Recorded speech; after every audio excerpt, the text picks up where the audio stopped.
Eu fui orientado aqui pelo Espírito Santo e também pelo nosso pastor, concernente ao horário do culto. Então, meu desejo é apenas de servir a igreja, de cooperar, de somar. Porém, os irmãos ser bastante sucintos nas palavras, objetivo e direto. Então, por gentileza, querendo e podendo, abra sua Bíblia, Evangelho de Cristo, escrito por Lucas, no capítulo de número 15. Façamos menção a partir do versículo de número 11, por gentileza.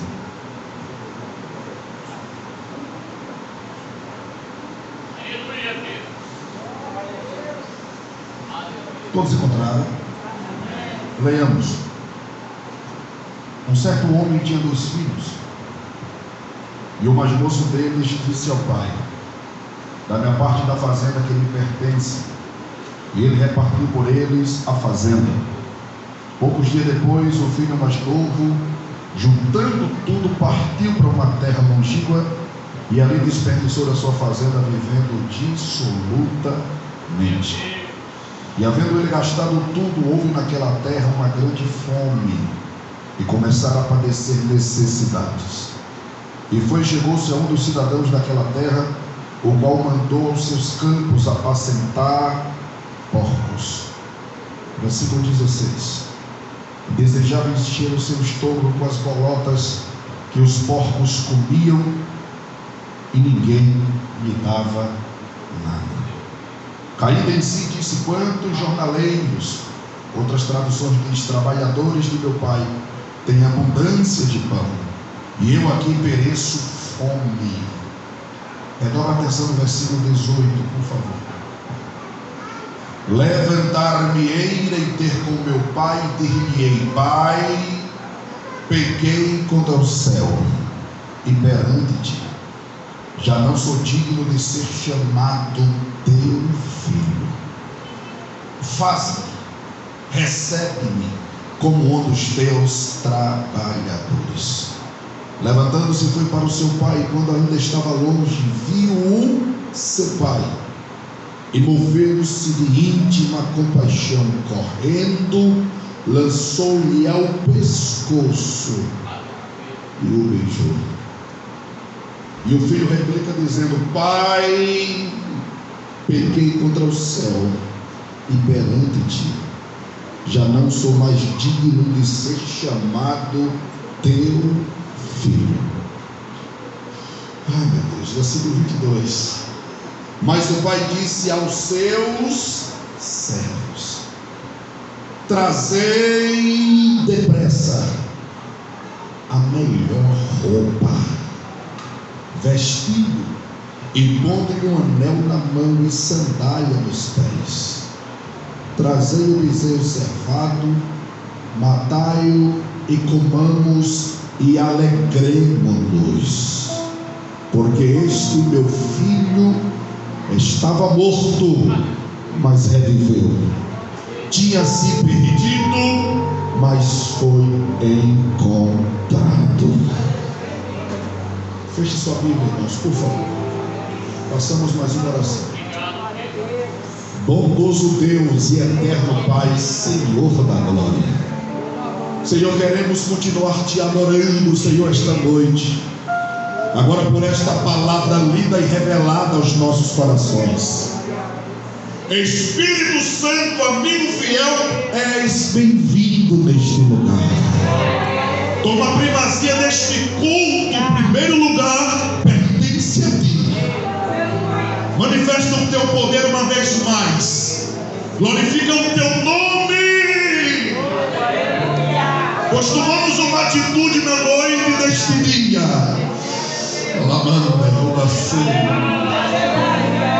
Resolvemos nos reunir neste santuário.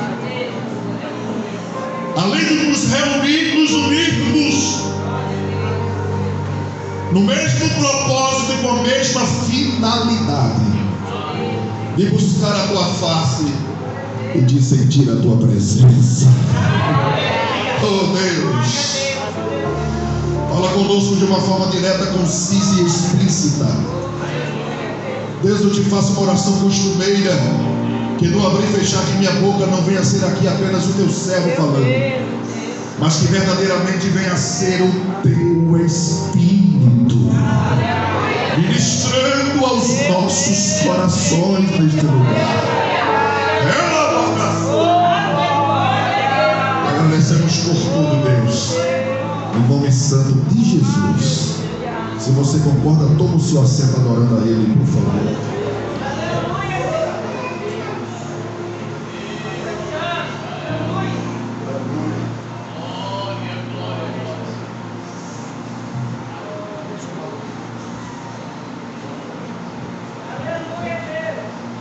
Se você puder e quiser manter o texto aberto, nós vamos observar aqui alguns detalhes, algumas minúcias.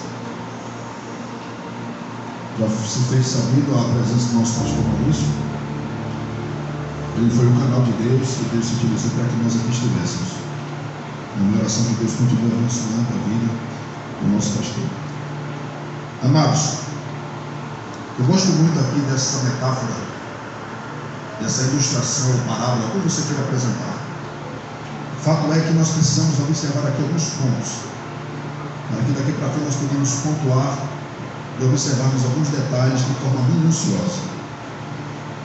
Mas já visto que se você estiver conduzindo uma Bíblia, sendo ela uma Bíblia de estudo, você vai perceber que acima do versículo 11 tem uma epígrafe, algumas letras que a destacam, algumas letras em negrito, e é exatamente sobre aquilo que eu quero iniciar essa minha fala. Mas está escrito exatamente aí, parábola do filho pródigo. Se você tiver uma Bíblia de estudo nas mãos, vai ter uma epígrafe, algumas letras em negrito, acima do versículo 11, e lá está escrito parábola do filho pródigo. Amém? Só que nós entendemos, quando eu digo nós que amamos a palavra, que somos exímios estudantes, gostamos de mergulhar nas entrelinhas sagradas, gastar pestana, como se diz no Nordeste, gostamos de estudar. E nós entendemos que nos dias atuais nós temos muito choque teológico. Mas quando você está munido de algumas traduções que ela reporta, que ela aproxima-se bastante dos textos originais, você vai perceber que esta epígrafe aqui está um pouco errônea, porque na verdade no original está parábola do pai, do filho pródigo. O que se tira, o que se acrescenta, muda o roteiro, muda o rumo, muda o caminho a se percorrer. Até porque, qual é a base que o senhor tem para isso, pastor? Lendo o próprio texto, ele me dá base para isso. Quando eu começo a observar o texto, sem desprezar o contexto, quando eu observo desde o versículo 11 até o versículo de número 32, você mesmo pode fazer isso e tirar a prova dos 9. Você pegar um grafite, uma caneta e começar a grifar. Quantas vezes você vai encontrar a expressão pai? Eu lhe afirmo que você vai encontrar entre 12 e 13 vezes a expressão pai. Então logo eu entendo que o protagonista principal aqui não é o filho, como alguns até ministram e pensam que é. Não é e nunca foi. O protagonista aqui principal sempre foi e sempre será o pai. Esse pai aqui nos traz uma representatividade de Deus. E os dois filhos, pastor, da igreja, daquele que está e daquele que foi. Alguém me ouve, diga amém, por favor. E no decorrer aqui da minha fala, em pouco tempo, eu vou tentar ser o mais claro possível para que os irmãos possam entender, sair daqui ainda mais edificados. Nós vamos entender, irmãos, que a partir do versículo de número 11, esse pai que representa Deus, ele tinha dois filhos. Quantos filhos? Desde o primeiro versículo, ou melhor dizendo, do versículo 11 em diante, primeiro versículo que nós citamos, você vai perceber que foi apresentado aqui um contexto familiar. No versículo 12 em diante, o texto vai dizer que o moço, o filho mais novo, o mancebo, o jovem, vai quebrar princípios. A lei da primogenitura naquela época ainda regia. O direito, por lei, repousava sobre o filho mais velho, o direito da duplicada honra. Então aquele que deveria herdar, sentar na cadeira e governar, administrar um dia o que o pai lhe desejasse, essa honra seria para o filho mais velho. Mas você vai ver que no versículo 12 em diante, o filho mais novo vai começar a quebrar o protocolo e quebrar princípios, pois ele vai se reportar ao seu pai. Ele agora está requerendo aquele que um dia seria dele, porque herança se deixa por aquele que morre, e aquele que vai herdar, herda aquele que morreu deixou. Ou seja, esse filho aqui, irmãos, vai desonrar o seu pai com vida. Ele quer herança do pai que está vivo. Então eu quero que você entenda: o interesse do filho aqui não está no pai, sim nas suas coisas. O filho aqui se importa não com o pai, mas aquilo que o pai pode lhe proporcionar e o que o pai tem. O filho chega diante do pai, meu pastor diz: eu quero a minha herança e eu não quero esperar o tempo, eu quero agora. Desonrou o pai, quebrou princípios, desonrou o irmão mais velho, se atravessou na frente. Aí o pai agora, irmãos, vai replicar, dando-lhe uma resposta. Ele precisa tomar uma atitude imediata. Então ele resolve convidar seus vizinhos da esquerda, da direita, e organizar uma festividade. E o nome dessa festa chama-se Casazar. Repita comigo essa expressão: Casazar. Não é calazar, isso é calazar, é doença do cachorro. É Casazar. Repita comigo: Casazar. A festa inicia. Tudo história. Está tudo muito bem, obrigado. A festa vai de vento em popa. Daqui a pouco o pai posiciona-se. Figura de linguagem, tá?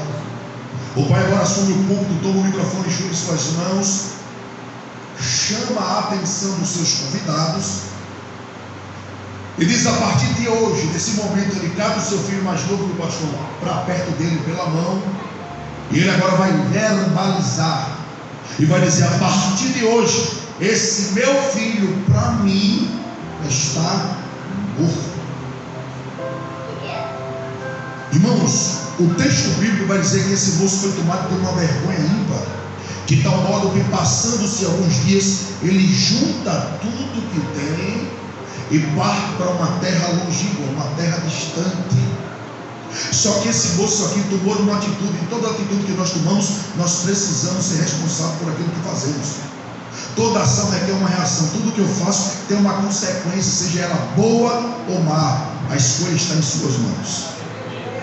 Esse moço aqui, de forma prematura, ele resolve tomar uma atitude impensada, e ele vai se distanciar do cuidado, do zelo, da administração, da fiscalização e do amor do pai. Esse moço, de forma prematura, ele vai para uma terra longínqua, sem preparo, sem seu tempo. E aqui, irmãos, eu vou palavrasear para você entender. Se você pega uma fruta que ela é amadurecida de cabureto, você, aos seus olhos, dentro da óptica humana, aos seus olhos ela parece ser comestível, ser deliciosa, mas quando você passar a degustar ela, você vai perceber que ela é azeda e amarga. Por quê? Porque ela amadureceu fora do tempo. Mas se você souber respeitar e esperar o tempo que o pai determinou, essa fruta nos seus lábios pode ser doce como mel. Aleluia. Eu queria que você pudesse se reportar para essa pessoa, para esse crente bonito e cheiroso que está do seu lado. Olha dentro da menina, da bolota dos seus olhos, por favor, com muita graça e autoridade. Mas libere essa palavra sobre ele e diga: espere o tempo de Deus. Fala com propriedade, com autoridade e graça que Deus te deu. Diga: aguarde o tempo. Diga para ele: não pegue atalhos e não pule, irmãos, etapas e degraus. Você precisa construir uma história para ter um histórico com Deus. Quem recebe essa palavra? Aleluia, glória a Deus. Irmãos, o tempo passou e o tempo é o Senhor de tudo. Só que o nosso Deus é o Senhor do tempo. E com o passar do tempo, entenda que ele plantou lá atrás.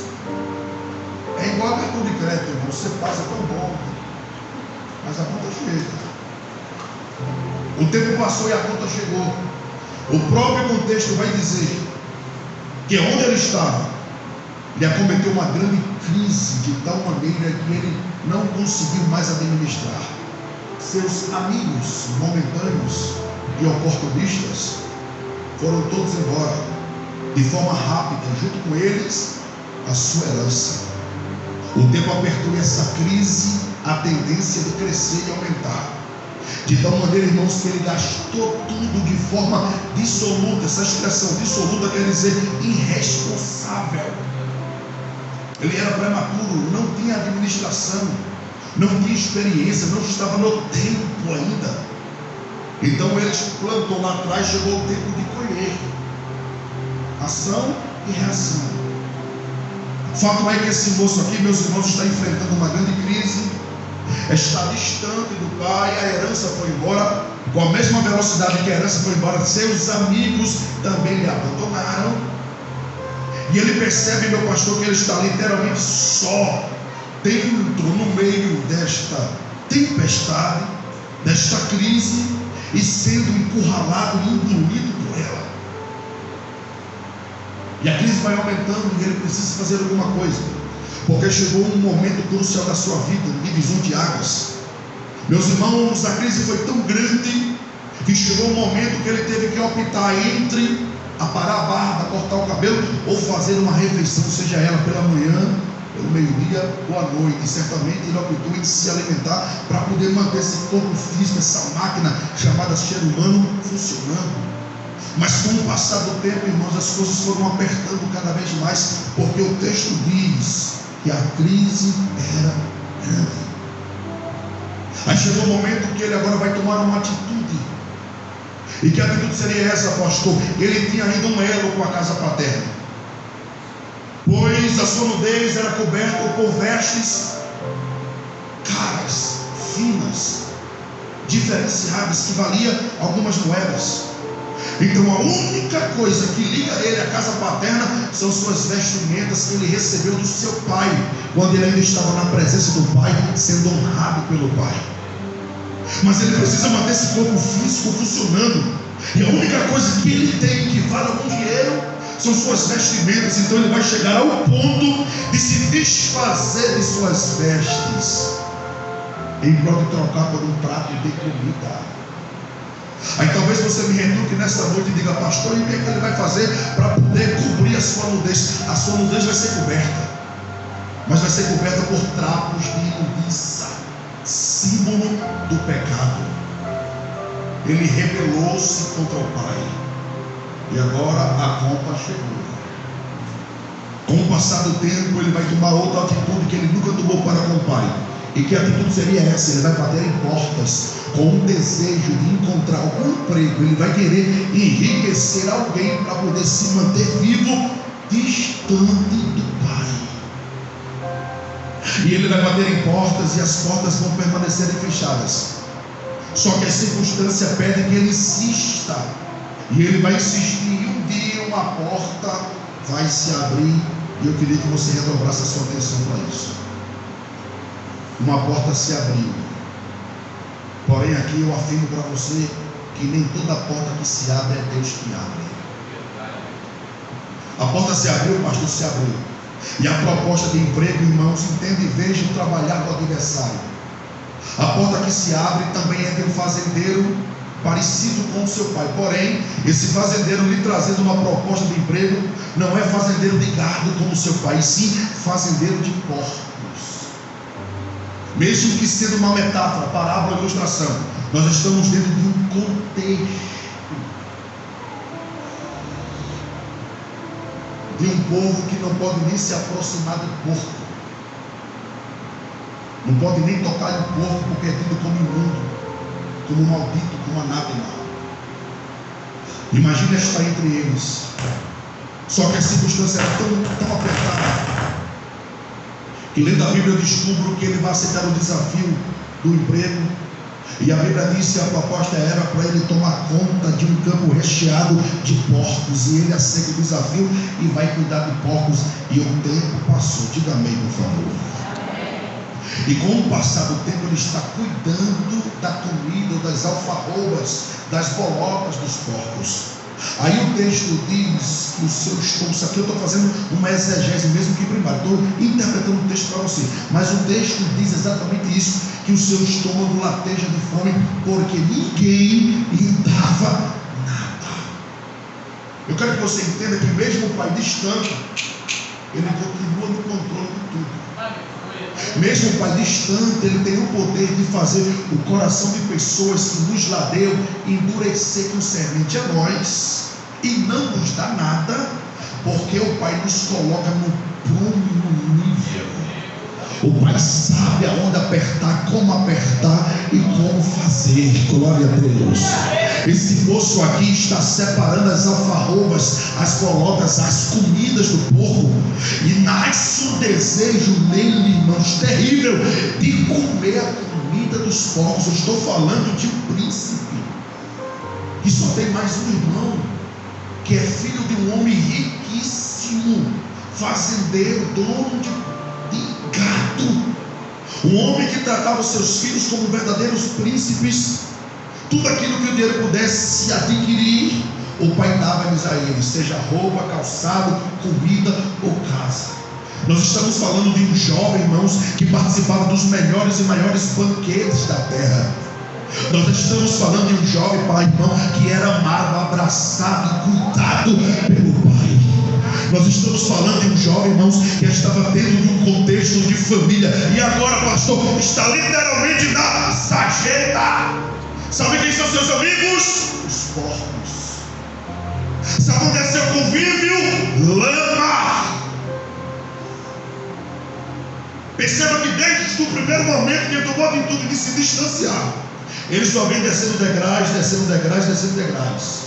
E daqui a pouco você vai confirmar comigo que ele vai chegar no fundo do poço. Esse moço aqui está prestes a comer a comida dos porcos, porque seu estômago está latejando a fome. Não mostra o tempero. Tempero, irmãos, da comida é a fome.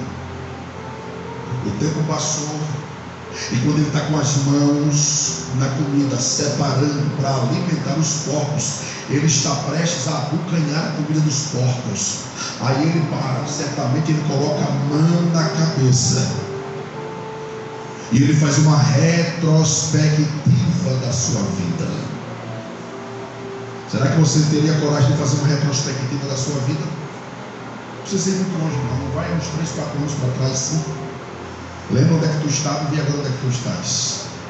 Esse moço aqui, irmãos, faz uma retrospectiva da sua vida, e ele começa a lembrar que ele era ladeado de amigos quando ele tinha a sua herança. E muitos amigos lhe abraçavam, batiam no seu ombro e diziam: no dia que tu precisar, conta comigo. Eu vou abrir um parênteses e aplicar nos dias atuais. Quem sabe alguém que me ouve aqui já teve a oportunidade, irmãos, de estar vivenciando algo parecido. Talvez Deus esteja contando parte da tua história aqui essa noite.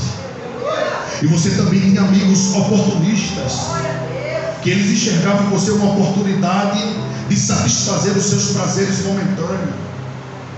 E alguém abraçava você, batendo no seu ombro e disse: quando tu precisar, conta comigo, liga para mim, me envia uma mensagem, me envia um WhatsApp, bate na minha porta. E a oportunidade chegou, você procurou, ninguém te atendeu, você bateu e a porta não se abriu, você enviou uma mensagem e a mensagem não foi correspondida, e você percebeu que você está só dentro dessa situação.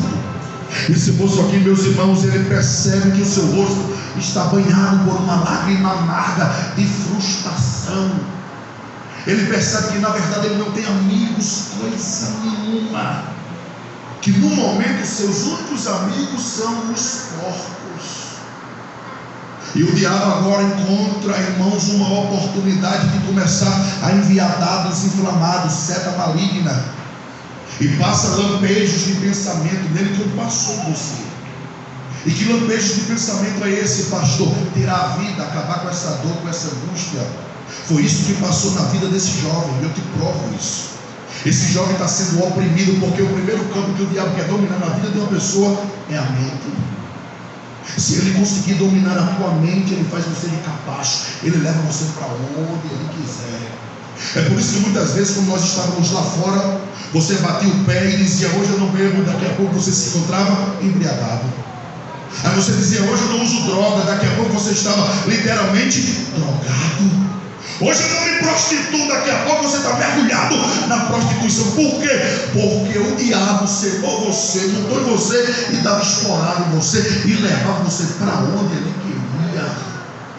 Porque ele conseguiu dominar a sua mente, cauterizar a sua mente. E o diabo está bombardeando a mente deste jovem despreparado, distante do cuidado, do zelo, do amor e da administração do pai. Ele é um alvo fácil. E o diabo está bombardeando, ao tal ponto que eu descobri lendo um comentário de um historiador escocês por nome de William Barclay. Ele disse que esse jovem estava prestes a se suicidar, tirar sua própria vida para dar cabo dessa dor. Irmãos, quando o adversário começa a trazer opressão, nós perdemos a noção das coisas. A única coisa que nós queremos é ficar quietinho no cantinho para ver se aquela angústia, aquela dor passa. É nesse momento que o diabo começa a bombardear a tua mente, dizendo que tu não serve para nada, que ninguém te ama, que tu és a ovelha negra da família, que tu és um empecilho na vida de A, de B ou de C, que tudo que tu faz está errado, que tu és amaldiçoado, que a tua família não te ama, que teus amigos não te querem por perto, e começa a bombardear a tua mente de tal modo que você quer se livrar dessa dor. Aí exatamente nesse momento, meu pastor Maurício, exatamente nesse momento, meu pastor, que quando este filho pródigo está prestes a ceifar a sua própria vida para acabar com essa angústia, com essa dor, quem sabe ele se posiciona para dar cabo à sua vida, e de repente o amigo fiel chega. Aleluia!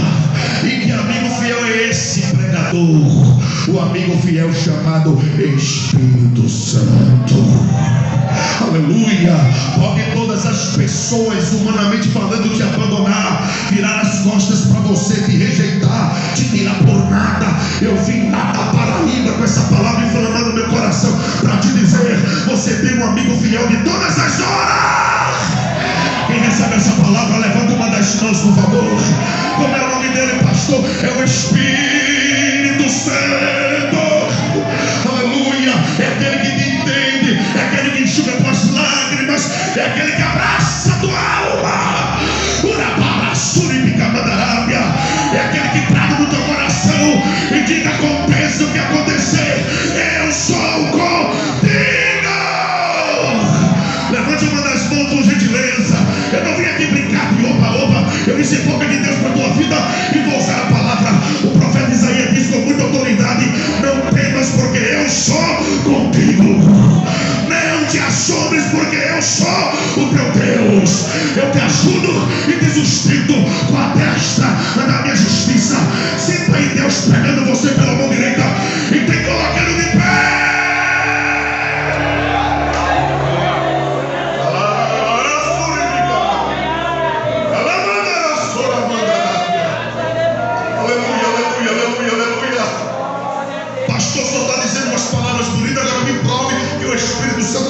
Está no texto que veio a sua lembrança. O texto diz que ele lembra-se dos trabalhadores do seu pai, que comiam bem, que se vestiam bem. Aí ele olha e tem um discernimento, olha para a sua esquerda e direita e diz: e eu aqui nessa miséria total. Ele vai tomar uma atitude. Qual atitude é essa? O texto diz que ele vai dizendo: levantar-me-ei e voltarei para os braços do meu Pai. Aleluia! O Espírito Santo te convida nesta noite. Papai está de braços abertos para te receber. Volta para casa! Agora me ajuda. A quem foi atribuído o poder de convencimento? uma eloquência apurada, conhecimento profundo, mas você não tem poder de convencer o pecador do juízo, do pecado e da justiça. Somente o Espírito Santo tem esse poder. Aleluia. Então nós enxergamos de forma metafórica o Espírito Santo atuando no ambiente, convencendo corações. Eu sinto Deus na casa. Ela quer muito lavar a série. Aleluia, glória a Deus. Ele foi ministrado, ele recebe uma injeção de ânimo. Estava desesperado, estava prestes a ceifar a sua vida. De repente, ele se coloca de pé e diz: eu vou voltar para casa. Me ajuda, vem comigo, repita após mim: eu vou voltar para casa. Agora, um pródigo, entre ele querer e voltar, há um espaço, há uma distância muito grande. Daqui para frente, não fica com raiva de mim, não. Vou gastar 10 minutos do meu tempo, entregar o microfone do pastor, mas não fica com raiva do pregador, não. Compra meu material no final para me ajudar, minhas apostilas, tá certo? É só dar uma apertadinha. Não dá glória a Deus por isso? Nós éramos, como igreja, para ser a ponte, para o pródigo voltar para casa. Na teoria, nós éramos para ser a ponte, e muitas vezes nós somos a pedra de tropeço, o empecilho, o bloqueio. Se entra um pródigo aí agora, e você conhece ele, sabendo que ele foi um dia nas mãos de Deus, e sabendo que ele é agora nas mãos do diabo, se a igreja conhece, 90% fulmina ele com o olhar. Isso já traz constrangimento, porque não é um leproso que está entrando. Daqui a pouco ele mesmo vai perceber, porque ele não é bobo, que pessoas cochicham e olham para ele com um olhar diferente. Isso constrange e afasta. Aquele que era para estender a mão para ajudar, muitas vezes encolhe ou se estende com o dedo para apontar. Isso dói, isso machuca,